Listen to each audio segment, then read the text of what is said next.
National anthem continue in the National Football League. They've even made appearances at other levels of football and in other sports. The protests are supposedly over issues of racial injustice, yet the target isn't any alleged perpetrators of that injustice. Instead, the protesting players are targeting the flag of the United States and the anthem, symbols that exist to unite this country, not divide it.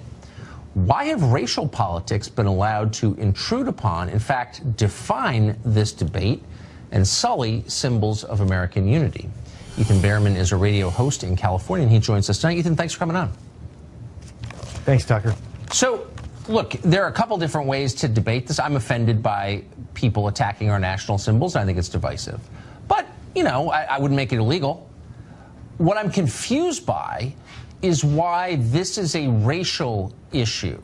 I don't see it as inherently one, and it seems to make it even more divisive when people on the left describe this as, you know, anyone who's criticizing it is somehow criticizing an entire racial group. That doesn't seem true to me. Well, it's a racial issue because it's racial oppression is what we're talking about. I don't even like the word race, but we're talking about ethnic oppression of black people in the United States that goes back for an extended period of time. I don't have to repeat the history for you. You're a well-educated man, Tucker. Right. So, but that's what they're bringing attention to, is the ongoing systemic oppression, and they're using the platform given to them, and they're doing it in a way like many have throughout human history that might be offensive to some, but it's to draw the attention to the problem and get that focus from everybody. Okay, yeah, I mean, it's hard, leaving aside the efficacy, but it's hard to believe this is going to bring any justice to anyone ever, improve the life of anyone. Will you at least concede it's a little weird coming from the NFL, which is 70% African American, and where the average salary is almost $2 million, this must be the least oppressed group of people in human history. I mean, you at least admit that, right? Well, whether they specifically are oppressed or not, they are spokespeople, and they have the platform, and therefore they're using it. So their income aside, they have risen up. They are the ones who are able to speak for a community. Okay, but and that, you know, I don't think that's a crazy. I disagree with you, but at least it makes a kind of logical sense. But that's not what you're hearing from a lot of people on the left. So yesterday, Jesse Jackson described Colin Kaepernick, who's like, you know, would be the richest person in most American counties, as a martyr. How can a martyr to what? How could someone as powerful, wealthy, and celebrated as Colin Kaepernick be a martyr?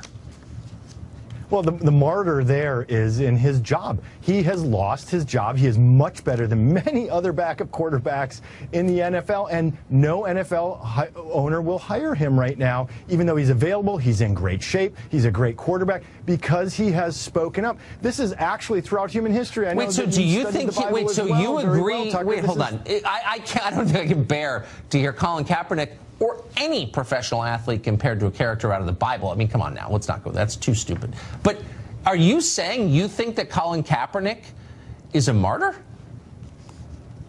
I think if you put it in context of his job, obviously he hasn't lost his life in the traditional definition of martyr, but if we apply it like we do with the English language to different circumstances and analogies, in this case, he has lost his job for speaking up against oppression against black people through systemic means in this country. That is a form of a martyr. I guess, I mean, how would you feel if you were an actual oppressed person in this country or another country of any race or ethnicity, and you heard, you know, affluent leftists describe Colin Kaepernick, who's clearly like totally unoppressed, but in any traditional sense, described as a martyr? Wouldn't you feel a little insulted?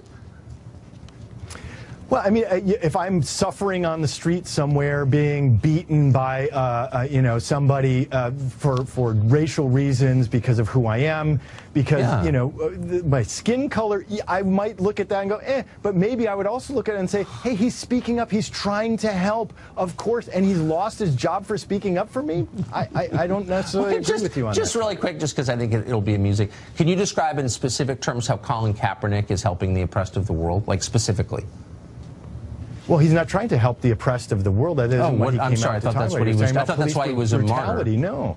Okay. Do you think that Colin Kaepernick's actions have reduced police brutality in this country, or conceivably could reduce police brutality in this country?